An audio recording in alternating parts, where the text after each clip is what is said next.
To cover important events in early modern England's religious history, we'll start with the Reformation, the Protestant Reformation, and we'll end with the restoration of the monarchy in 1660, about 130 years later.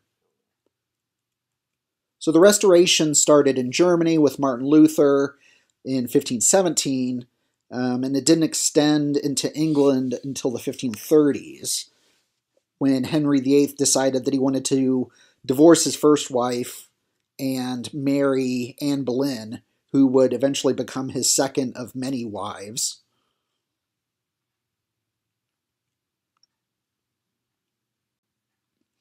Catherine of Aragon, we should note, is Spanish. She was closely related to the Spanish monarchy, so Henry's sort of treatment of her probably helped establish some of the tensions between England and Spain that would sort of erupt at various points for many, many years to come.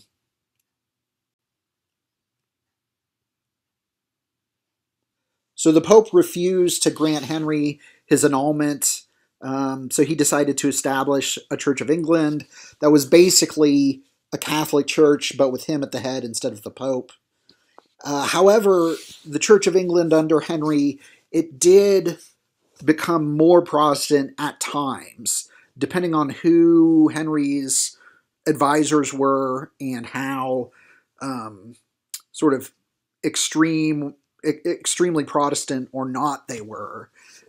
He sort of wavered in how reformed the Church of England was. And Cromwell is an important figure in that, one of the most important advisors in terms of pulling Henry toward the Reformation strongly during his time as Henry's advisor. Probably the most important event during Cromwell's time as an advisor is the dissolution of the monasteries that happened in 1536. And basically that involved the English government deciding to basically destroy Catholic artwork in the monasteries all throughout the country. From the Protestant perspective, the sort of murals and statues and crucifixes and paintings of saints, all of that was a form of idolatry, according to them. And so they considered themselves iconoclasts that needed to destroy these idolatrous images.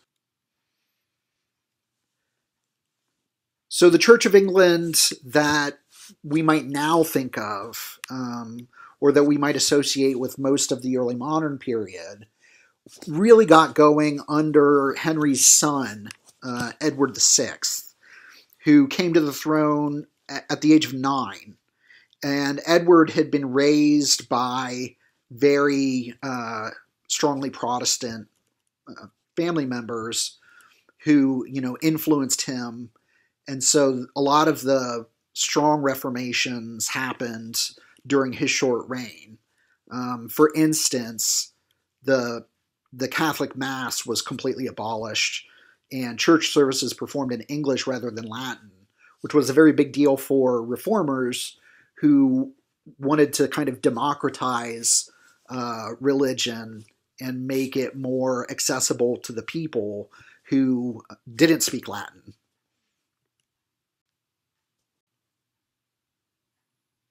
Unfortunately, Edward was a very sick boy, and his reign was... So he dies at the age of 15, and his half-sister, Mary, takes the throne because she's the oldest living child of their father, Henry VIII. Now, Mary's the daughter of Catherine of Aragon, so she's been raised by Spanish Catholics. And Edward had actually tried to get her removed from the line of succession, but after he died, she had enough support from the people in power in England, the nobility, that she was able to ascend the throne nonetheless. So Mary comes into power in 1553 and quickly makes a lot of really significant changes to the Church of England, Catholic Church. She had Protestants burned at the stakes as heretics, and many others sort of fled to the continent, different places in Europe. They went into hiding. And eventually she would get the nickname Bloody Mary, which is where the drink comes from, because of her execution of so many Protestant figures when she came to the throne and shortly after. But her reign wouldn't last long. She died in 1558, and her Protestant half-sister Elizabeth, who was the daughter of Anne Boleyn, Henry's second wife, came to the throne, where she would stay for a long time. And one of the most significant books in early modern England, John Fox's Acts and Monuments, otherwise known as Fox's Book of Martyrs, sort of got established shortly after Elizabeth first ascended the throne. The Book of Martyrs essentially tells a bunch of stories of people who were executed under Mary and other people who went into exile because of her. So they're all Protestant martyrs. And the book gets reprinted and expanded over and over again in the decades throughout the early modern period. So Elizabethan England, we're talking 1558 all the way to 1603. So she was on the throne for quite a long time. And she helped make the Church of England, Protestant again, obviously, but also sort of put in place certain things, certain practices of the church that helped her use it as a political tool in a lot of ways. We should also note that there were extreme Protestants, hot Protestants, called Puritans by their critics, who started to surface during Elizabeth's reign, because they were really wanting to push the Church of England to be more Reformed, less Catholic, and they were sort of constantly complaining and challenging and pushing in that direction. And they thought that Elizabeth should crack down on recusants, closet Catholics, more. Have them arrested and fined more extremely, that sort of thing. One of the ways that Elizabeth used the Church of England politically was the establishment of the homilies. Actually, this started under her brother, Edward VI, but it's especially important for Elizabeth in part because she's in power for so long. So the first book of homilies was printed during her brother's reign, and it originally included 12 homilies, and one of them was to be read each Sunday during church service. So the preacher could write his own sermon, or he could, read a sermon somebody else had written or published, but at some point in the service, he would have to recite one of the 12 homilies. One of the reasons this is important politically is because homily number 10 is the homily on obedience that specifically focuses on why all the people in England should remain obedient to the monarch, even if he or she ends up being a tyrant. That ultimately the monarchy receives its power directly from God and needs to be respected sort of no matter what they end up doing. And so with these 12 homilies, one of each being read at every church service, you would hear the same homily every, 3 months. So 4 times a year, you would hear the homily on obedience. Now, eventually, there were more homilies added, So it went up to 33 total. But you would still be hearing then, 2 or 3 times a year, the homily on obedience. So during Elizabeth's reign, about the halfway point, she's excommunicated by the Pope, then Pope Pius V. He writes a papal bull that excommunicates her from the Catholic Church, and effectively he mentions that he will excommunicate anybody who remains obedient to her, and he gives sort of forgiveness to anybody who would go against her. Basically, he's sort of inciting rebellion or even assassination of the monarch in the hopes that a Catholic monarch can be put in her place. And this is way back in 1570, so we'll see how this develops in the decades after while Elizabeth is still alive. So Mary, Queen of Scots, was Elizabeth's cousin, and as her title might suggest, she was the Queen of Scotland.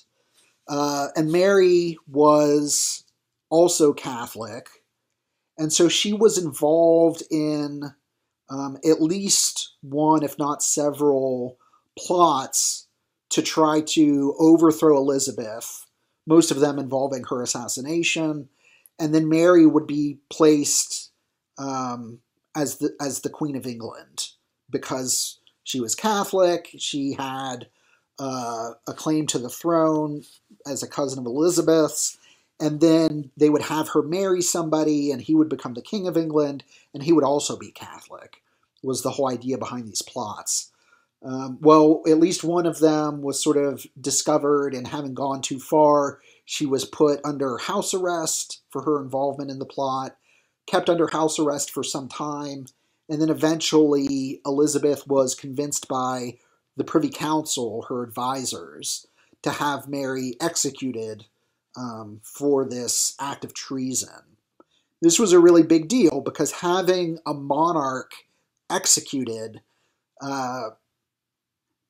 potentially sets a bad precedent, right? It suggests to everybody in the country that monarchs, maybe any monarch, can ultimately be executed. And this is 1587 we're talking about. And then the following year, we have the Spanish Armada. This is where the Spanish fleet of ships sailed for England in another attempt to sort of overthrow Elizabeth and her privy councilors and put in their place a Catholic regime that would be, much friendlier to Spain and the Pope in Rome and the other sort of Catholic powers in Europe. The problem that the Armada came against was mostly weather related, not just in terms of storms, but also the sort of high seas and large waves that dashed many of the Spanish ships against rocks in the sea around England.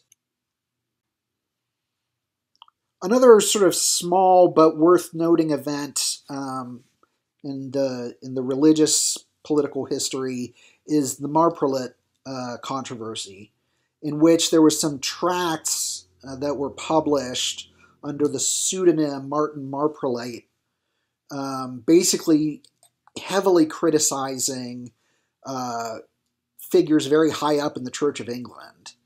And so essentially it was a sort of Puritan push for the Anglican Church to move further away from what they saw as Catholic practices into a more extreme form of Protestantism.